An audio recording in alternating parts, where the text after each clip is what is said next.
जैसा कि आप सभी को मालूम है कि रशिया यूक्रेन वॉर के लगभग 2 साल अब पूरे होने जा रहे हैं। ऐसी स्थिति में रशियन प्रेसिडेंट हाल ही में अपने यूएसएसआर के पूर्व सहयोगी कजाकिस्तान देश में जाकर आए। लोगों ने कहा कजाकिस्तान जाना तो इनकी मजबूरी थी, यहां जाना तो इनकी मजबूरी थी क्योंकि ये तो इनके मित्र देश हैं, जा ही सकते हैं, साथ ही रहने वाले देश हैं। लेकिन पश्चिमी देशों को धता बताते हुए पुतिन निकलते हैं और आकर के एशिया की तरफ पहुंचते हैं और एशिया में भी वेस्ट एशियन जिन्हें गल्फ कंट्रीज कहा जाता है वहां पहुंच करके आते हैं। आपको याद होगा रशिया के साथ में यह प्रयास वेस्टर्न कंट्रीज के द्वारा किया जा रहा था रशिया यूक्रेन कॉन्फ्लिक्ट में कि इन्हें कितना ज्यादा आइसोलेट किया जा सकता है, कितना ज्यादा अकेला छोड़ा जा सकता है। लेकिन पुतिन ने अपनी हाल ही में यूएई की विजिट से दुनिया को चौंका दिया है। पुतिन की यूएई की विजिट को एक बार देखिए और इस विजिट को इस तरह से समझिए जैसे आप में से बहुत सारे लोग फिल्मों के अंदर देखते हैं कि जब कोई बड़ा कलाकार या बड़ा हीरो आता है या बड़ा कोई बहुत बड़ी डिग्निटी आती है तो बहुत सारी गाड़ियां चल रही होती हैं। ऐसे ही आप देखते हैं हमारे देश के अंदर जब कोई बड़ा राजनेता जा रहा होता है तो आगे पीछे एकदम गाड़ियों का काफिला चल रहा होता है। ऐसे पुतिन का काफिला आज हम आपको दिखाएंगे कि किस प्रकार की इनकी ग्रैंड एंट्री थी। जरा देखिए, आपके सामने पुतिन यहां पर उतरते हुए यूएई के अंदर दिखाई देते हैं। बकायदा इनको रिसीव करने के लिए प्रशासन की तरफ से लोग भेजे जाते हैं, इनको रिसीव किया जाता है और रिसीव करके इनको जो अबू धाबी के अंदर किंग का हाउस है, किंग का जहां पर ऑफिशियल रेजिडेंस है, वहां पर इन्हें ले जाया जाता है।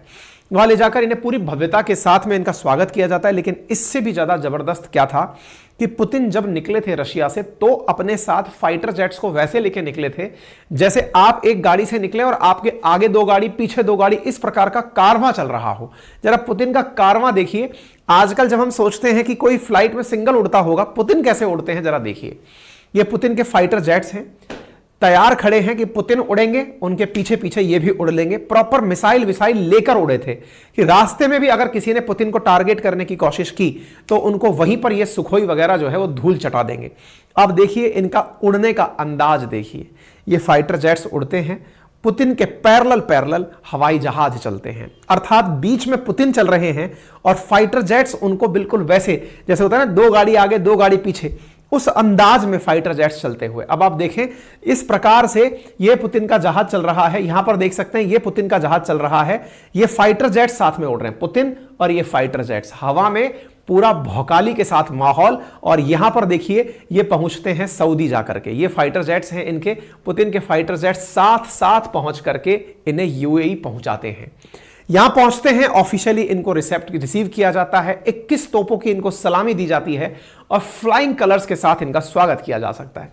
आप इनका चलता हुआ काफिला देख सकते हैं, जिससे आप इस चीज को, हमने अपने ट्वीट में भी कल शाम को ही ये ट्वीट करके आपको जानकारी दी थी कि किस प्रकार से इनका ग्रांड वेलकम यहां पर किया गया है। अब अगर ये वीडियो चल जाए तो हम आपको दिखा पाए।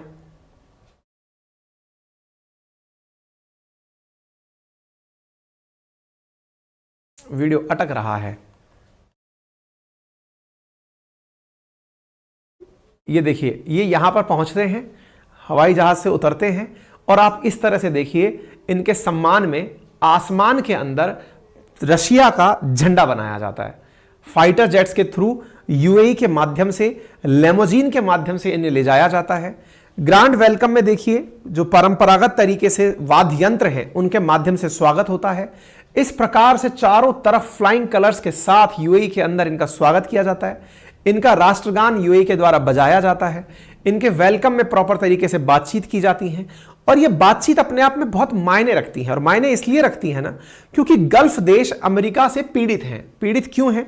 इनके पीड़ित होने का एक बड़ा कारण है क्योंकि असल मायने में अमेरिका ने गल्फ देशों का उपयोग ही किया है, उनको कभी मौका पड़ने पर साथ नहीं दिया। कैसे?